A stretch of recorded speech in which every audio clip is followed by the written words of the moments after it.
Imagina por un momento el resort de vacaciones definitivo. Vale, me lo imagino.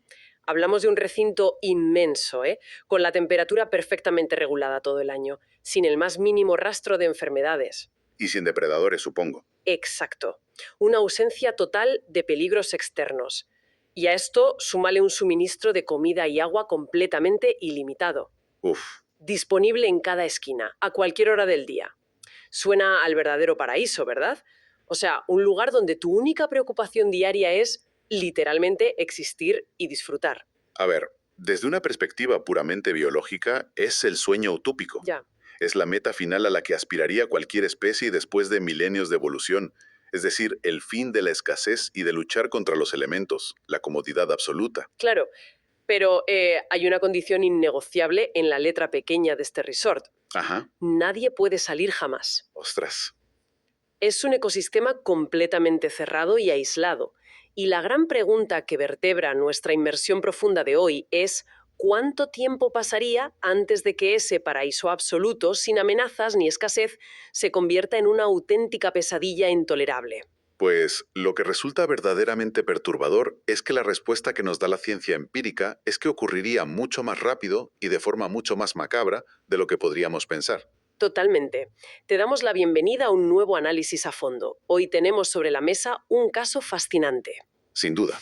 Vamos a diseccionar las fuentes y los datos de uno de los estudios de psicología social y etología más famosos y a la vez yo creo que más malinterpretados del siglo XX. Sí, sí, el experimento del universo 25. Eso es, la famosa utopía de los ratones de John B. Calhoun de finales de los años 60.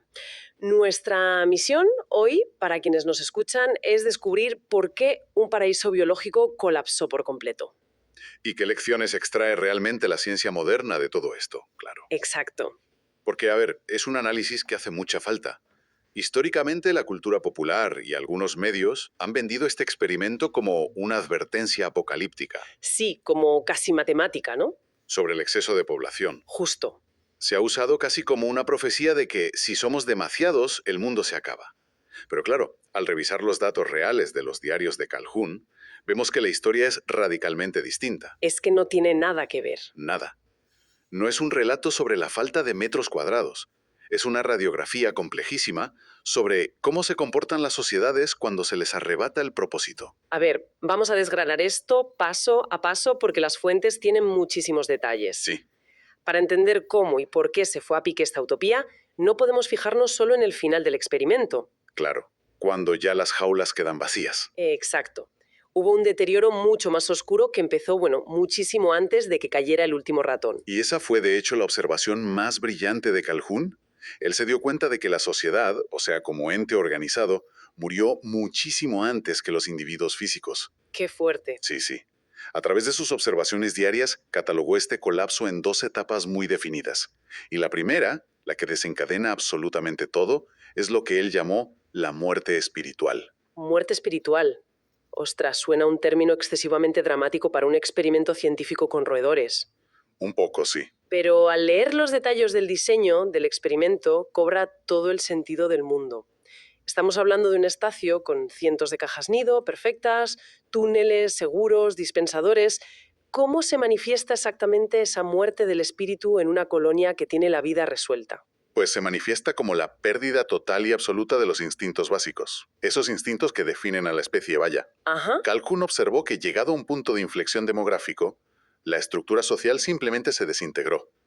Para que nos hagamos una idea, los ratones dejaron de realizar sus ritos de cortejo tradicionales. Ya no había cortejo. Nada. Los machos, que normalmente defienden un territorio específico para sus familias, de repente perdieron toda noción de jerarquía. Dejaron de defender sus espacios.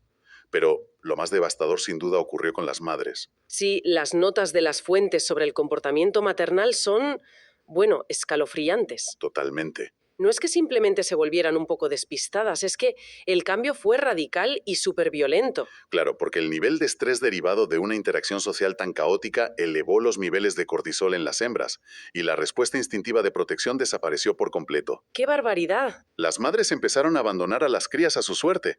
En muchos casos forzaban el destete prematuro, expulsando a los ratones jóvenes de los nidos a mordiscos antes de que pudieran sobrevivir por sí mismos. Básicamente dejaron de hacer lo que dicta su código genético. Es como si viéramos un síndrome de desgaste profesional. Un burnout, sí. Exacto, un burnout colectivo extremo. Porque no es que estos animales estuvieran muriendo de hambre en los túneles o huyendo despavoridos de un gato. No, no para nada. Esta ruptura de los lazos fundamentales es cuando llega la segunda fase, la muerte física. Eso es. El vínculo de causa y efecto es inexorable. Si los machos no cortejan y las hembras no cuidan de las crías, pues la tasa de mortalidad infantil se dispara Claro, de cajón. y la población deja de reproducirse. Llegó un punto en el que no nacían crías nuevas que lograran llegar a la edad adulta. Ya. A partir de ese momento, la extinción del universo 25 se volvió matemáticamente inevitable. Y lo que rompe los esquemas es que esto ocurría mientras los dispensadores seguían repletos de comida y los bebederos rebosaban de agua limpia. Sin una sola amenaza externa. Ni una. Entonces, a ver, si le damos una vuelta a esto, resulta impactante descubrir que la pérdida de los instintos de supervivencia se desencadena precisamente en el entorno más seguro imaginable. Es contraintuitivo. Mucho. La lógica básica nos diría que al eliminar el peligro y el hambre, la especie florecería y viviría en una armonía idílica. Y esa es la gigantesca paradoja del universo 25. Lo fascinante aquí es que demuestra que el bienestar real de una comunidad no es solo la ausencia de muerte. Ni tener el estómago lleno. Exacto. Paradójicamente, al otorgar una seguridad absoluta, al eliminar toda fricción ambiental, el experimento extirpó el motor de la supervivencia. Ya. La lucha, la necesidad de organizarse en grupo, el esfuerzo coordinado para defender a las crías, todos esos retos son los cimientos de su sociedad. Sin esos pilares, todo se viene abajo. Bueno, aquí es donde se pone realmente interesante la historia. Porque si la escalera social tradicional se rompe, si ya nadie defiende el territorio, nadie busca pareja y nadie invierte tiempo en criar, Te encuentras con un problema de tiempo libre. exacto. Tienes a miles de individuos con las 24 horas del día completamente libres en un resort infinito. ¿Qué pasa con todo ese vacío absoluto? ¿A qué dedicaban el tiempo? Pues para entender ese vacío, primero hay que entender el caos previo. Antes de la apatía total, Calhoun describió una fase que llamó la cloaca conductual. Tela con el nombre. Sí, muy descriptivo. Al romperse la jerarquía, muchos machos jóvenes que no encontraban su lugar se agrupaban en el centro del recinto. Se volvieron hiperagresivos, atacando sin provocación. Formando bandas, ¿no? Sí, bandas que deambulaban mordiendo a otros al azar. Surgieron comportamientos sexuales descontrolados. Era un estado de anarquía constante. Y precisamente como reacción de huida frente a esa violencia, surge el subgrupo más inquietante de todos. Ah, sí. Los famosos individuos que el propio Calhoun bautizó como los hermosos. The Beautiful Ones en sus registros originales. Esos mismos. La aparición de este grupo parece sacada de una novela distópica. Fíjate en cómo los describen los datos empíricos de las fuentes. Cuéntame. Eran ratones, machos en su mayoría, que decidieron retirarse por completo de la sociedad. Ujú. No participaban en las peleas, no defendían ninguna caja nido y mostraban cero interés en acercarse a las hembras. Su vida entera, 24/7, se reducía a un bucle cerrado de 3 acciones. Comer, beber y acariciarse. Exacto. Acicalarse el pelaje obsesivamente. Y el origen del apodo es muy revelador, ¿verdad? Muchísimo. Se le llamó los hermosos porque a diferencia del resto de la colonia, que vivía en estrés crónico y perdía pelo en las peleas, estos individuos no tenían ni un rasguño. Ni una sola cicatriz. Nada. Físicamente, eran los especímenes más sanos y perfectos de todo el universo 25. Pero por dentro estaban completamente vacíos. Su comportamiento representa una desconexión absoluta del propósito social. Totalmente.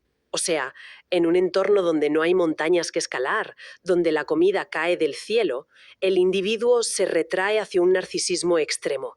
Es una apatía brutal disfrazada de perfección física y autocuidado. Y si conectamos este fenómeno con la sociología humana, vemos que la retirada extrema es una respuesta adaptativa al caos inmanejable. Claro. Al no encontrar una vía útil para integrarse en la violenta sociedad de los ratones, decidieron apagar sus sistemas sociales. Se convirtieron en entes biológicos pasivos. No aportaban nada, simplemente consumían recursos y mantenían su estética. Es que Al leer esto resulta imposible no trazar un paralelismo automático con fenómenos modernos. La descripción de los hermosos suena calcada a la idea del aislamiento social extremo. Sí, es inevitable pensarlo. Piensa en el fenómeno de los hikikomori o en individuos que deciden encerrarse en sus habitaciones existiendo en una especie de modo de bajo consumo, Exacto, en bajo consumo. completamente desconectados del mundo exterior, en un entorno seguro, con sus necesidades calóricas y de entretenimiento cubiertas por una pantalla y comida a domicilio, pero sin interactuar cara a cara. Y sin asumir ningún riesgo emocional. El paralelismo visual y conductual es innegable. Muestra cómo, frente a un entorno percibido como hipercompetitivo o carente de significado, la respuesta del sistema nervioso es la desconexión. Ya. El problema crítico es que una sociedad que genera masas de individuos desconectados y sin propósito está pavimentando el camino directo hacia esa muerte física colectiva de la que hablábamos. Ya. Pero fíjate, la reacción instintiva de cualquiera al escuchar que el experimento terminó con un centro lleno de bandas ultraviolentas y una periferia de individuos aislados es pensar que simplemente no cabían. Es lo lógico, ¿no? Claro, es lo que siempre se ha repetido. Había demasiados ratones en una caja pequeña, se agobiaron como en un vagón de metro en hora punta y la tensión estalló. Esa ha sido la narrativa hegemónica durante décadas.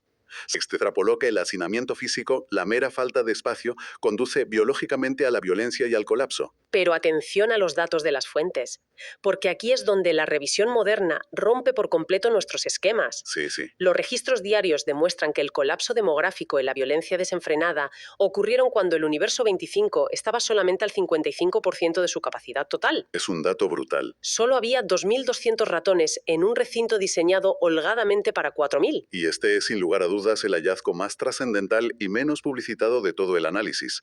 El colapso no ocurrió porque faltara espacio físico donde poner las patas. Sobraban cajas nido. Exacto. Sobraban cajas. El verdadero causante de la implosión fue lo que los sociólogos definen ahora como el estancamiento del flujo social. ¿Y cómo funciona exactamente ese estancamiento a nivel práctico dentro de la caja? Pues pensemos en cómo funciona la naturaleza.